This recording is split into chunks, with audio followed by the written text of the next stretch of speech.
As local leaders gather in D.C. this week for the U.S. Conference of Mayors winter meeting, we will be speaking with mayors of cities large and small on a number of issues, including housing, infrastructure, public safety, and more to get a sense of how we meet the challenges of today and build the city of tomorrow. Before we get underway, a few housekeeping notes. You can tweet us at The Hill Events using the hashtag #TheHillCities. Last year, President Biden signed the bipartisan infrastructure bill and the Inflation Reduction Act into law. Together, the bills represented nearly $700 billion in investment into infrastructure projects across the country. But when and where does the rubber meet the proverbial road? And how will state and local leaders use funds in their communities? To talk about this and more is the co-chair of the U.S. Conference of Mayors Infrastructure Law Implementation Task Force and mayor of Arlington, Texas, Jim Ross. Mayor, thanks for joining us. Thank you for having me. How important, first of all, is that infrastructure law, which was really teetering during the last Congress, but actually made into law, and how's the implementation going? Well, implementation is going well, and the bill was critically important. It helps municipalities at every level to not just better your roadways, but to build a foundation upon how your community can grow and prosper. And what do you think the timeline is when you look at this? Because implementation takes years, especially when you're talking about $700 billion. What do you see both short and long-term goals? Short term for our community deals a lot with immediate things to better the safety of our community, first of all.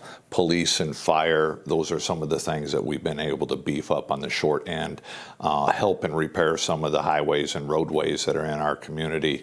Broadband is a critical part of it as well. Long term, it's going to take years and years and years, could be a decade or two before we see the true benefits of how this bill plays out. Why that long, though? 2 decades, really? It really could. I mean, you have to look at how long it takes, first of all, any government organization to get the wheels turning and get things implemented. And once you get those things implemented, then you have to sit back and wait and see the benefits from the implementation of that. How are the things that you've done ultimately going to change lives in your community? You don't see all of those overnight. Sometimes it literally takes years or decades to get it happen. I'll give you, for instance, in the North Texas region, we are aggressively working on a rail system to connect Dallas, Arlington, and Fort Worth. Mm-hmm.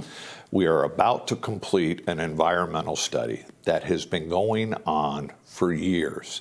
The environmental study is just one small part of the process by which we get things done. So you have to check a lot of things, right? We have to check a lot of stuff. Right. Now, it still may be another 7, 8, 9, 10 years before we actually get to the point to start the construction on a rail system on there. Now, the rail system is critically important, connecting all of our North Texas area, but it could take a long time to see implementation happen. Regarding bipartisanship among mayors, can you talk a little bit about that? Because we've seen, even though the bipartisan infrastructure bill got through, it's polarizing times. The infrastructure bill really struggled down the stretch, but it got to the finish line. I'm sure it's such a different kind of feel with mayors. It is. Earlier today, our president and CEO of the U.S. Conference, Mayor Tom Cochran, was talking, and he made a statement that I really loved, and it was directed towards Congress. It says, "Act like a mayor." And when he says act like a mayor, he means speak in a nonpartisan manner. Don't do what's popular for your party. Right. Don't do those things that are going to help increase your base. Do the things that are important to your community. Make a difference in the community. And that's what I love about this conference. That's what I love about my fellow mayors around the country, because I don't care if you're a Democrat, an independent, or a Republican. We all have the same desire, and that's to benefit our community. And this is the only group, I guess, of quote politicians that I don't see being political with party politics. We come together on a bipartisan manner, and work on strategically bettering our community. And you think Congress and the White House could learn a little from that, right? They sure can. I'll make no bones about it. I'm tired of party politics, as I think most of our country is. Yep. And I'm tired of it. And I think it's time that you focus on what's best for the country, what's best for your community, and take those as your marching orders. Other than the infrastructure law, what I always tell our reporters, think about the leaders that you're covering.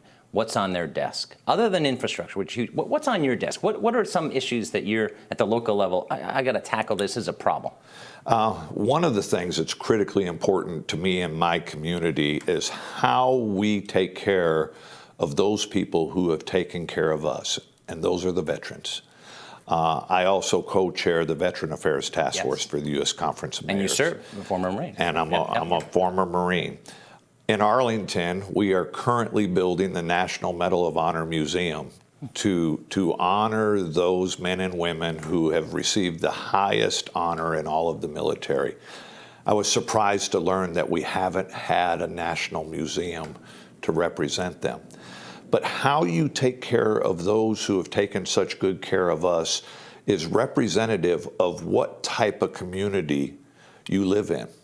And in my community, they are passionate about taking care of veterans. So we formed a Veteran Affairs Task Force regionally, where we work with all of the regional veterans organizations, from Mission United, a part of United Way, VFW, the VA, the Department of Labor. Everybody comes together and works, and then the city acts as a conduit where we can get the veterans to all the wonderful organizations that are out there. So that's one of the big things for us, is taking care of our veterans. And unlike some task forces in Washington, this one actually works.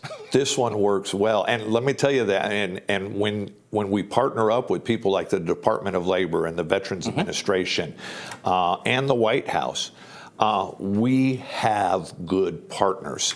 They are eager to help you on those things, and it's wonderful because we're not having entities compete against each other.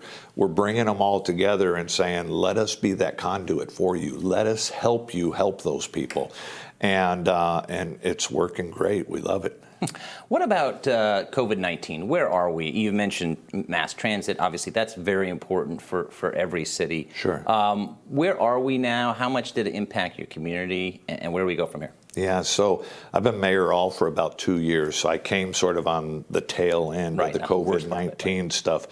But it's still there. It hasn't gone away, and it's not going to go away. I think we're in for, at least in my lifetime, a lifetime of vaccinations and a lifetime of safety measures to ensure that we don't have it stir up like it has done in the past.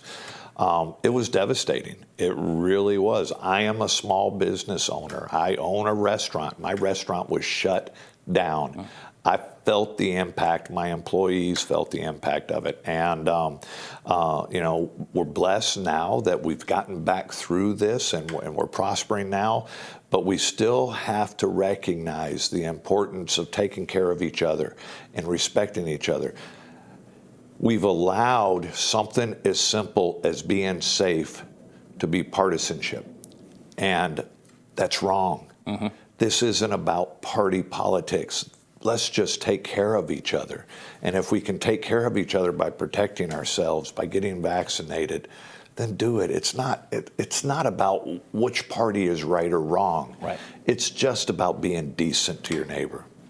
Stakeholders at the local level, how important are they to work together with your office and maybe the federal government as well to get things done? I think they're very excited about working together to get things done. Okay. I like to say relationships matter. You know, it doesn't always matter how much you know or what you know about this subject or that subject. You have to be able to work with people. You have to be able to work across the aisles. You have to be able to work with your neighbors. Just treat people decently and build on those relationships. those relationships make a huge difference in getting things done. And I don't care if it's at the state level, the federal level, the county level, the municipality, wherever it is, those stakeholders believe in those, in my area, believe in those relationships, and we're having good success with it. Very important question to end. Are the Cowboys going to beat the 49ers this weekend? Absolutely. You're talking our backyard and the Dallas Cowboys playing right there in Arlington. They won't be playing at home this weekend. I understand that. But there are a lot of Cowboys fans. We weren't playing at home last weekend, and we traveled to Tampa, and you saw what we did there. Let's just pray that we can make a point after touchdown, okay? That could be important this weekend. Let's just pray that we can get those point afters, and we'll be okay. Pretty exciting. Well, Mayor Ross, thank you so much for joining us. Thank you. I appreciate you.